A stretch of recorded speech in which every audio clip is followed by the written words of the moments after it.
Pour rebâtir sur d'anciennes ruines, restaurer, réparer les brèches. Telle est la vision du centre chrétien.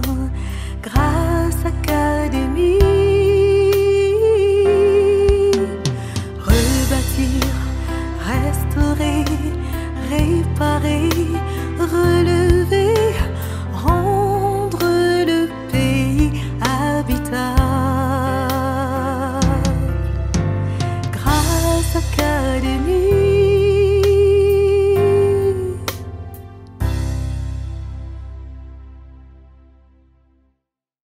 Les autres peuples vont savoir, pas que tu as été avec le Seigneur, mais que tu es avec le Seigneur. J'ai toujours dit, je ne vais pas être là où Dieu était.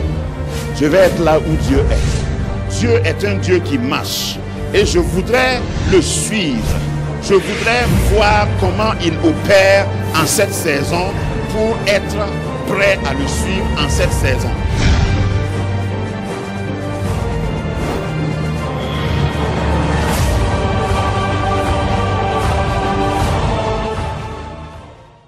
Quand Dieu parle, il n'a pas besoin de voir le début du miracle avant de parler.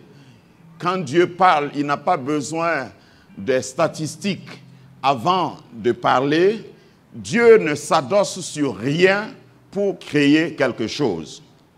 J'ai l'habitude de dire que Dieu n'est pas expliqué, il est révélé. Et c'est quand tu lis sa parole, quand tu reçois sa parole, que tu reçois la révélation. La parole de Dieu est déjà la révélation. Maintenant, quand Dieu parle à quelqu'un à travers sa parole, comme je suis là, tu reçois l'illumination. Parce qu'une vraie révélation doit être suivie ou accompagnée d'une illumination.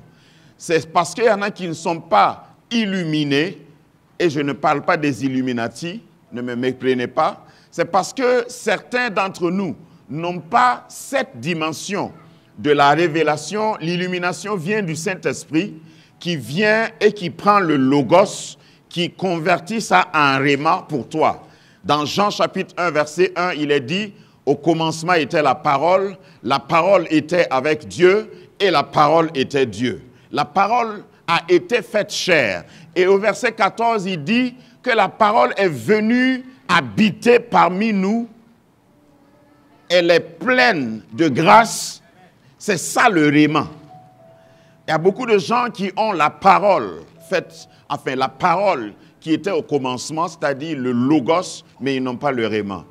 C'est à cause de ça que quelquefois, le voisin peut s'exclamer « Amen, je reçois ».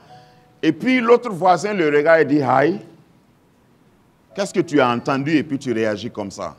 Oh, je prie que sous le son de ma voix, quelqu'un ici et là-bas entende et reçoive l'illumination.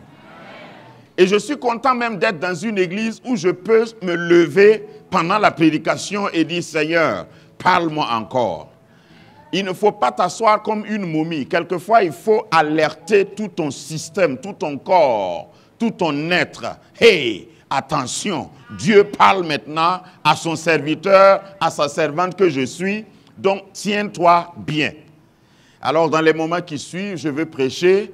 Si tes chaussures te font mal, il faut les enlever, comme certaines sœurs que je connais font dans leur voiture, pour te relaxer, pour bien suivre le message. Ne laisse rien t'embêter. Si ton sac à main est trop lourd, dépose-le sous la table ou sous la chaise qui est devant toi. Personne ne va voler. Si tu as un chapeau religieux ou un foulard pentecôtiste qui bouche tes oreilles, sors tes oreilles, parce que les moments qui vont suivre sont tellement importants que tu ne dois rien rater. Alors, si tes oreilles étaient dans ton foulard, sors-les. Hein? Parce que la foi vient de ce qu'on entend, et ce qu'on entend vient de la parole de Dieu. Alors, ne laisse aucun foulard pentecôtiste boucher tes oreilles pendant que Dieu parle. Tu auras raté. Ce pourquoi tu as attaché tes oreilles là, tu auras raté ça. Amen. Dieu n'a pas peur de tes oreilles, ni les anges, ni moi. Alléluia. Et je n'ai pas peur de tes yeux non plus. Regarde-moi comme tu veux. Au fait, moi aussi, je te regarde. Je te vois bien même. Voilà, et tes yeux ne m'empêchent pas de prêcher. Je voudrais continuer et faire peut-être un crochet ou une transition dans la série que nous avons commencée. Nous avons commencé à parler du fruit de nos mains. Il y a plusieurs semaines de cela, j'ai annoncé la clôture. Avant de passer aux fruits, à d'autres espèces de fruits, ça c'est un message transitoire. Amen. Genèse chapitre 37. Si j'ai parlé du fruit de nos mains, j'ai parlé du travail, le fait que Dieu t'ait donné des mains, c'est pour que tu travailles en conjugaison, en rapport, en relation avec ton mental, parce que nous avons parlé d'abord du fruit de nos pensées. Nos pensées ont des fruits. C'est ce que tu conçois dans ta tête que ta main peut réaliser. Tout ce que tu vois dans la vie a commencé d'abord par une pensée. Et quand on parle de pensée, la Bible dit, ils sont comme leurs pensées. Tu ne peux pas être plus que ta pensée, tu ne peux pas aller plus loin que ta pensée, tu es le résultat, tu es la somme totale de tes pensées. Et ce que tu fais avec tes mains, le fruit de tes mains, sont le résultat de ce que tu as conçu, de tes pensées. Donc tu es le résultat de tes pensées. Dans ce que tu fais, tu es le résultat de tes pensées. Dans ce que tu crois, tu es le résultat de tes pensées. Dans ce que tu es même, tu es le résultat de tes pensées. Quand vous voyez quelqu'un faire ce qu'il fait, si vous ne connaissez pas ses pensées, vous pouvez mal le juger. Même, cela est même vrai pour Dieu. Parce que si tu ne connais pas la pensée de Dieu, tu ne peux pas connaître les œuvres de Dieu. C'est à cause de cela que beaucoup suivent et poursuivent et courent après les miracles. Les miracles sont les œuvres de Dieu. Mais ce n'est pas la pensée de Dieu. Pourtant, pour connaître bien une œuvre, il faut connaître l'auteur. C'est l'auteur qui peut mieux expliquer l'œuvre, surtout si c'est une œuvre très complexe, très compliquée. Certains tableaux, pour parler de l'art plastique, il faut que l'auteur vous explique ce qu'il veut annoncer, ce qu'il veut envoyer comme message. Beaucoup de gens observent les œuvres de Dieu, mais comme ils ne connaissent pas la pensée de Dieu, ils s'égarent. Parce que l'œuvre de Dieu peut t'égarer. Le miracle peut t'égarer. Le miraculeux ne sauve pas. Le miracle ne sauve pas. Les chrétiens d'aujourd'hui n'aiment pas des messages comme ça. Le miracle ne sauve pas. C'est quand tu connais l'auteur du miracle, parce qu'il y a des gens qui veulent le miracle et qui ne veulent pas son auteur. Et souvent, l'auteur du miracle, et d'ailleurs, permettez-moi de définir, ça c'est peut-être extra note, mais le miracle, c'est l'exception dans le quotidien. Ça, c'est une traduction ou une définition simple du miracle. L'exception dans ton quotidien. Maintenant, ton quotidien, s'il est fait de miracles, il n'y a pas de miracle. Donc, pour qu'il y ait un miracle, il faut que ton quotidien ne soit pas toujours miraculeux. C'est pourquoi j'ai toujours dit ici, Dieu ne fait pas tout. Par exemple, pour te laver ce matin, venir à l'église, ce n'est pas Dieu qui t'a... Tu n'as pas reçu une prophétie. Parce que sinon, tu seras toujours couché sur ton lit attendant que Dieu vienne dire « Oh, ma fille !» Il est déjà 10 heures passées. Lève-toi promptement. Va dans la douche. Brosse-toi. Lave-toi et n'oublie pas de te savonner bien. Tu n'as pas, aucun de nous n'a entendu ça. Je sais que tu es spirituel, je sais que tu es même charismatique, mais tu n'attends pas ça chaque matin pour aller sous ta douche. Donc, certains miracles sont déjà accomplis, c'est ce que je veux dire. Le fait de te lever là, c'est déjà accompli. Le fait d'aller sous la douche là, c'est déjà un miracle accomplie, une prière déjà exaucée. Donc Dieu ne fait pas tout. Dieu a déjà fait ça et il s'attend à ce que tu te lèves. À ce que tu fasses le reste. Parce que Dieu a déjà inauguré tous les miracles qu'il te faut pour vivre. Les exceptions qu'on appelle maintenant miracles, c'est quand tu es limité. Quand ce que tu veux là n'est pas prévu. En ce moment, Dieu intervient. Mais pour avoir un bon salaire, ça c'est déjà prévu. Le chemin pour avoir un bon salaire, c'est travailler, bara, work, tout mais. Si tu veux une autre langue, je peux ajouter. Il faut travailler. Donc, il y a l'œuvre de nos mains là, c'est le résultat qu'on appelle travail. Mais pour travailler, il faut bien avoir quelque chose. Si tu ne connais rien, tu ne peux pas faire quelque chose. Donc, ce message transitoire va avoir à faire avec ce que tu as reçu comme don spécial ou dons spéciaux. Parce qu'il y en a parmi nous qui ont reçu plusieurs. Il y a comme principe que je veux dégager avant la lecture, Dieu ne donne pas tout à une seule personne. Dieu ne donne tout à personne, si tu veux. Parce que je peux être rhétorique aussi. Dieu ne donne tout à personne. Il donne beaucoup à un, mais il ne donne pas tout à un. Jamais. Dis à ton voisin pour le provoquer. Peut-être qu'après ça, il faut que tu changes de voisin parce qu'il va s'énerver. Il y a des chaises vides ici. Donc, dis à ton voisin, je sais que toi, tu n'as pas tout. Voilà. Donc, tu as la chance d'être à côté de moi parce que j'ai quelque chose dont tu as besoin.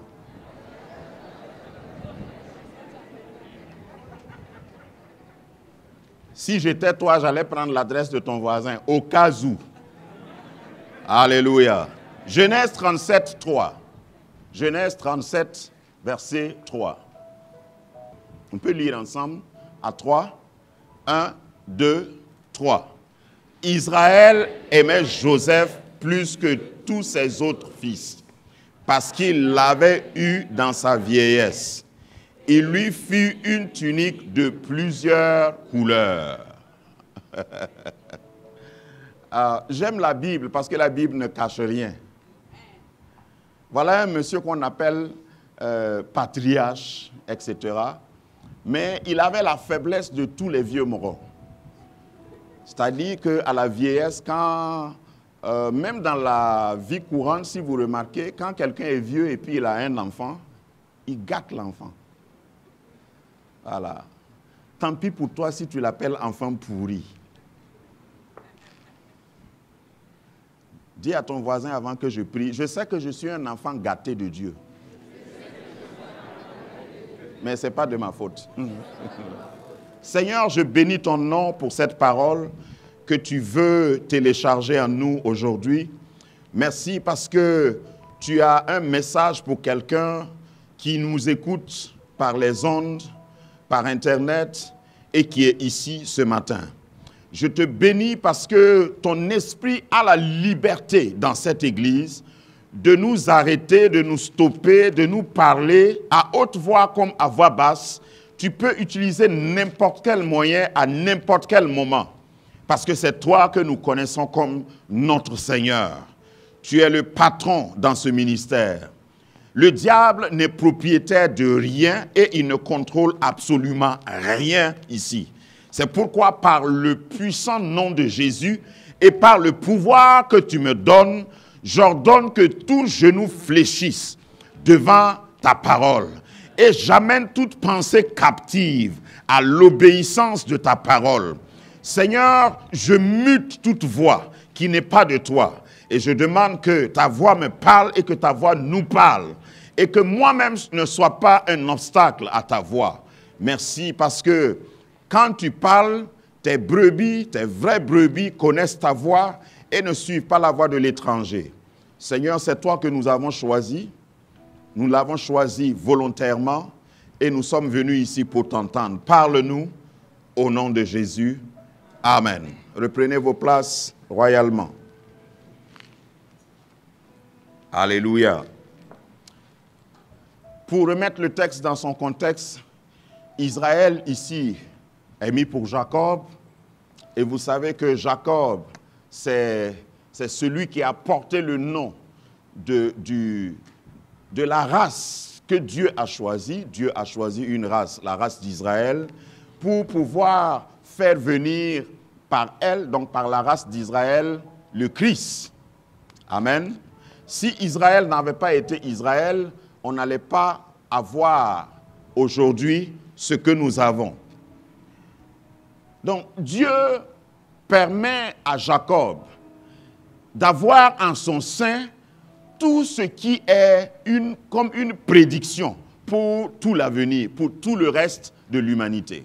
Parce que parmi ses fils, nous avons presque les figures de ce que nous devions être.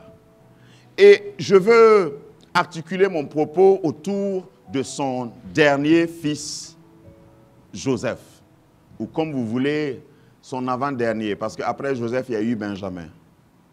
Hein? Et beaucoup de gens nomment leur dernier enfant Benjamin. Benjamin ne veut pas dire dernier. Tu ne connais pas ta Bible. C'est notre Benjamin, parce que c'est le dernier. Non, Benjamin veut dire fils de ma droite. Tu t'es trompé complètement. Voilà. Et s'il y a un Benjamin ici, estime-toi heureux, monsieur Woba. Parce que tu es fils de la droite. Je connais quelques Benjamins quand même. Mais si ton père s'était trompé, il pensait que comme tu es venu en fin de liste, tu es le dernier. Bon, quittons les Benjamins, je parle de Joseph. Joseph était aimé par son père. Quand vous êtes aimé par votre père, vous serez haï par d'autres. Il y en a qui comprennent. Ça, c'est une logique naturelle. Si ton père t'aime, c'est qu'il y a des efforts qui t'attendent. Amen. Et quand ton père t'aime, ce qui va montrer que ton père t'aime là, il va te donner quelque chose. Et ce qu'il va te donner va encore aggraver la haine des autres. Alors, je parle déjà à quelqu'un et puis il me regarde comme s'il ne se reconnaît pas. Quand Dieu t'aime, tu seras haï par d'autres.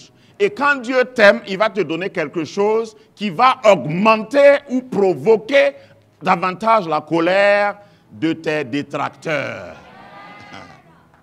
Donc, à ce niveau du message, je vais dire à quelqu'un, si tu n'as pas beaucoup d'ennemis, c'est que tu n'as pas grand-chose. Le fait que tu sois tranquille et personne ne te hait là, ne te réjouis pas, hein? Parce que tu n'as rien à montrer.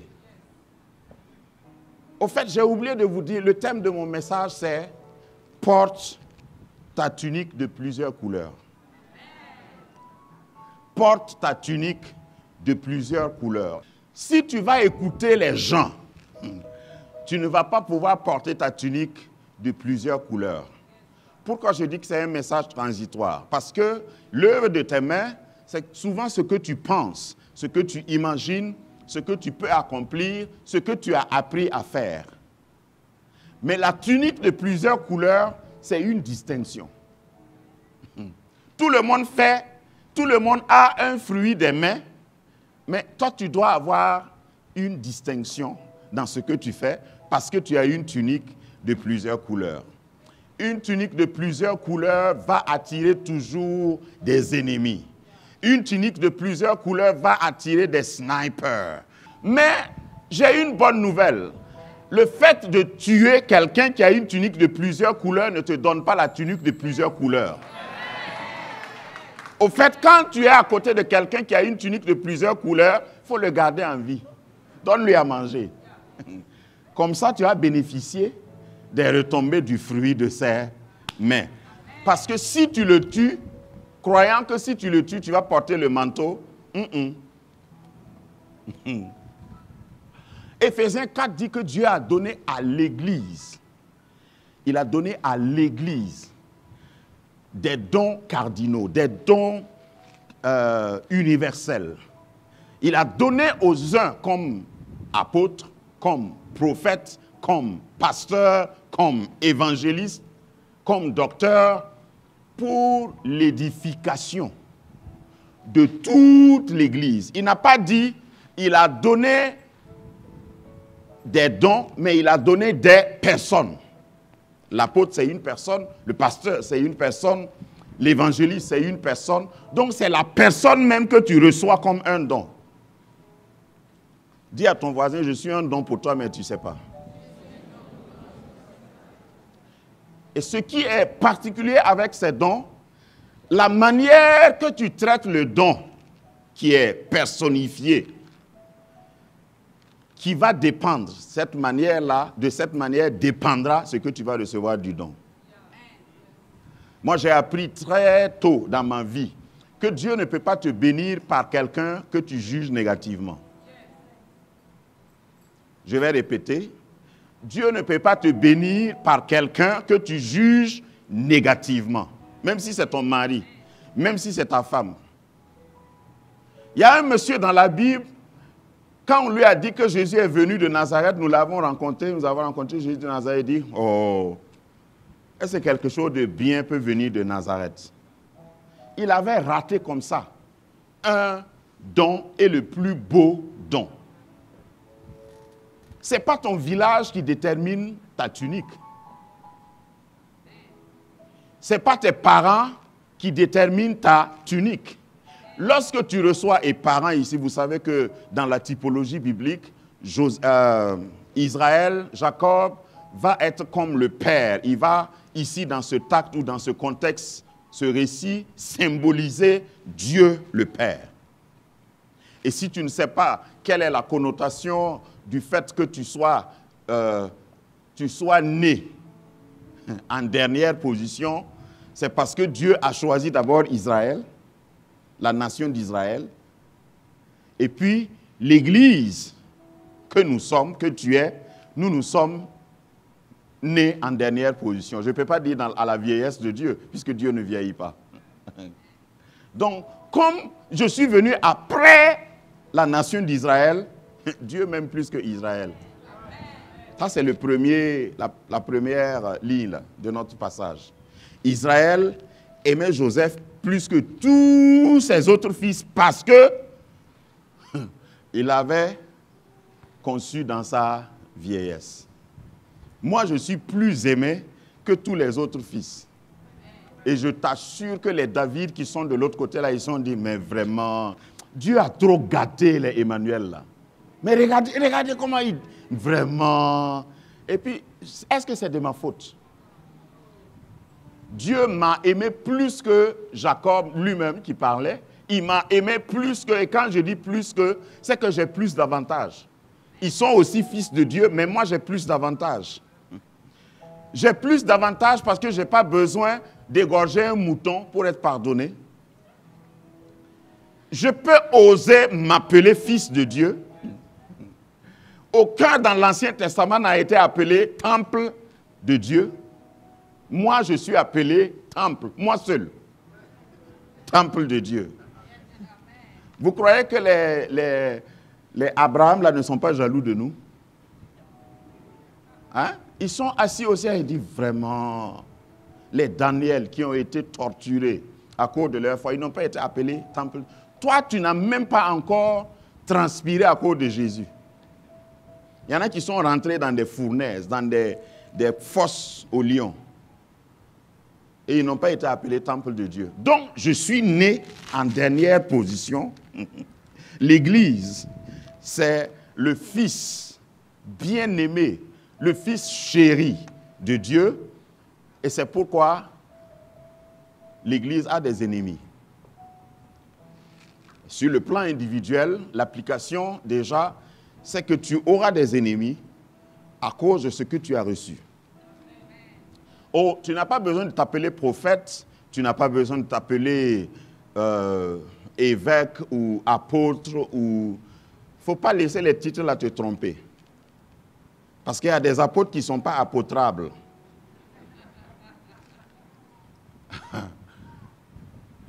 Et si tu reconnais que tu as une tunique, c'est l'essentiel. Et puis quand Dieu va te donner la tunique, il ne consulte pas les autres. Les autres fils là n'ont pas eu de tunique parce qu'ils sont nés avant toi. Parce que le fait que tu ne... Et je ne suis pas en train de dire que naître le premier, ça n'a rien à voir avec ton rang de naissance naturelle, biologique. ethnique, compagnie. Ce que je veux dire, c'est que si tu es véritablement en Christ, normalement, tu dois avoir une tunique de plusieurs couleurs. Le drame est que la tunique, tu peux la laisser dans l'armoire. Tu peux décider de ne pas porter ta tunique. Tu peux avoir honte même de porter ta tunique. C'est pourquoi il y a certaines personnes que nous attendons toujours de connaître. Depuis longtemps, tu existes, mais tu n'as pas encore vécu.